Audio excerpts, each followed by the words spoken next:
Today we're going to come at you with some safety tips for Halloween. Yeah, spooky voice.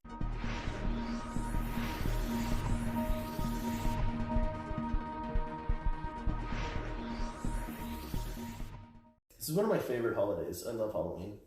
My favorite holiday is Christmas.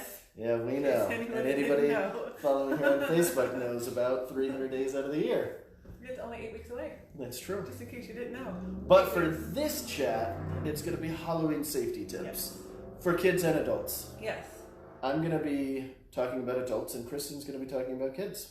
Yeah, because I have kids. Because I don't have kids, and that would be weird. But I do know how to drunken trick or treat. I mean, how to go trick or treating as an adult.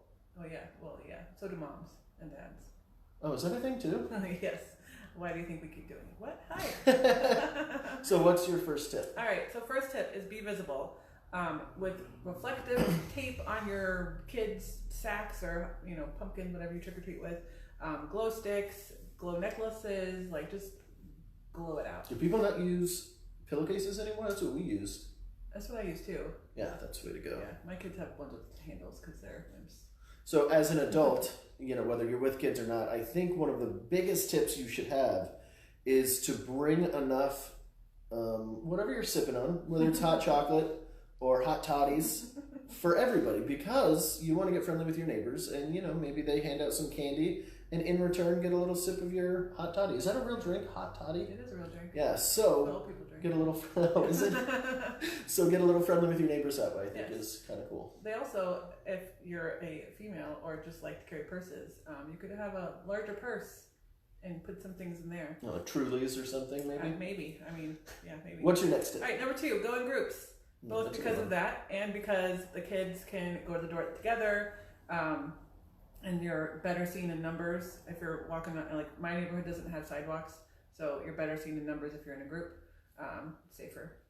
I think that's a good tip for traveling and adults too, because it's just more fun. Yeah. It's not really a safety tip at this point. It's just more fun. None of yours are really safety tips. Yeah, I'm just sort of going off here. What else we got? All right, number 3 is if you're handing out candy, to make sure that your lights are on so the kids know that they can come to your door.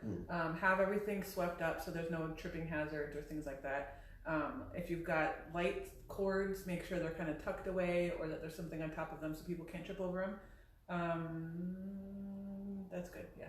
I think that's a good one. And, for the adults, if you're not going, just keep that light off, because I made this mistake one year of leaving it on because it's just habit. Didn't even think it was Halloween.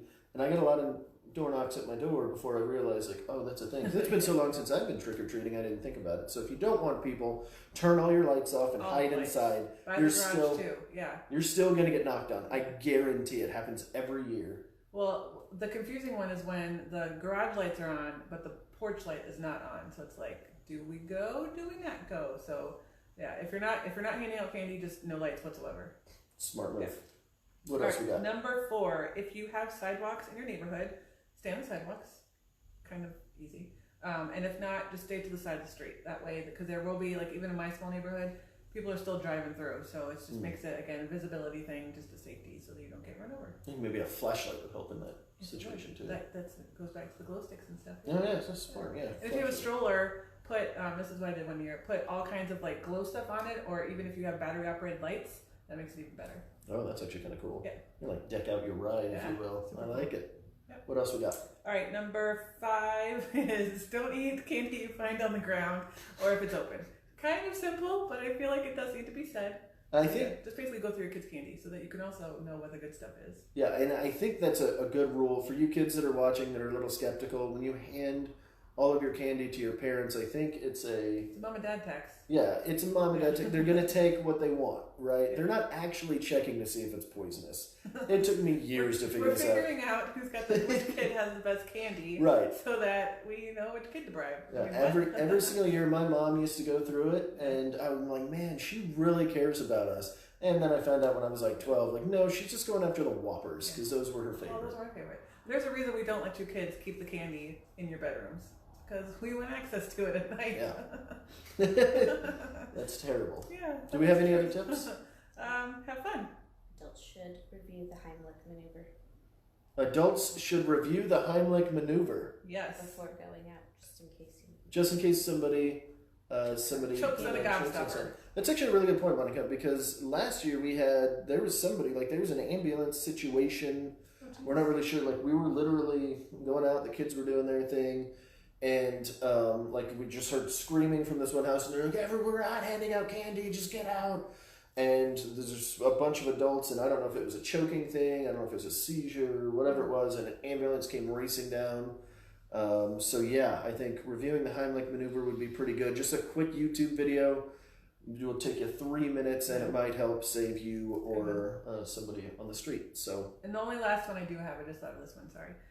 If you have pets, keep them in a room somewhere else, because not all kids like dogs. Some kids are afraid of dogs, so sometimes letting them, even if they're friendly, sometimes do you. But yeah, like when you're handing out candy, you mean, or even if you're walking them or whatever. Elsie used to not, she'd bark her face off, so we would just keep her in the bedroom with the TV on so she couldn't hear it, so yeah. Yeah, that's what mine does too. That's a very good tip. Not only because they're scared, but some of them are allergic too, so that's true. It's not great, so. I think that's all of our safety tips for this Halloween. I hope you guys have a fantastic, what's that, this Friday? Thursday. This Thursday is Halloween. That's insane. Yep. Very exciting stuff. Then it's Thanksgiving. And then Christmas. Well, it's Christmas, and then there's a day in the middle of fourth Thursday. I saw that Thanksgiving or something, yeah. And then it's Christmas again. Yeah. Anyway, thanks so much for watching. If you guys have what I'd like to see, because I only saw one of these. Oh, what? I'd like to see pictures of your costumes. Yeah. Whether it's your kids or your dogs. Yes, because mine's adorable, right? Yeah, that was the best. And I've got Layla in a sombrero. I would love to see pictures of that on this post down below, right here. Whether it's an old one or whether it's a new one for this week. Adults That'd too. be awesome. Yeah, adults too. Yeah. We don't care. As long as they're appropriate for Facebook. If they're not, just private message me. Message them. But I'm just kidding. Please don't do that. Put them down below. We'd love to see that. And thanks so much for watching, guys. Happy Halloween! See ya.